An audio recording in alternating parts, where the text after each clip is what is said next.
let's practice finding cell locations. So here is my Excel sheet.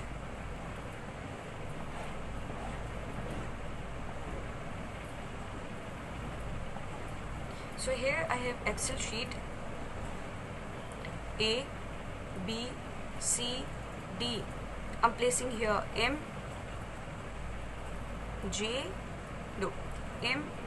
P and Z for suppose. Here 1, 2, 5, 7. These are the not exactly the way they are placed onto Excel sheet. I'm just placing it so I don't have a lot of space, so you can understand how we can find the cell location onto our Excel sheet into our computer. So let's see how we find it. So we have C here, so I have to find the C5. So I have to find C5. How I will find the C5? So I have to see where the C stands.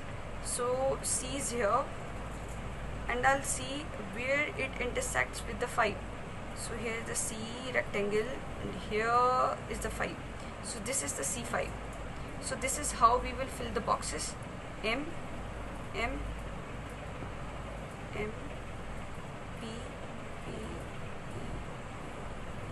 Z, D. We will fill all the D, C, B. So I guess it's clear into your minds now. Let's see how we fill the numbers now. So 1 is followed into this series in this way, into this horizontal line. B 2 into this way, 5 into this way. So we have to fill 1, 1, 1, 1, 1 and 7, 7, 7. So I think it's clear now.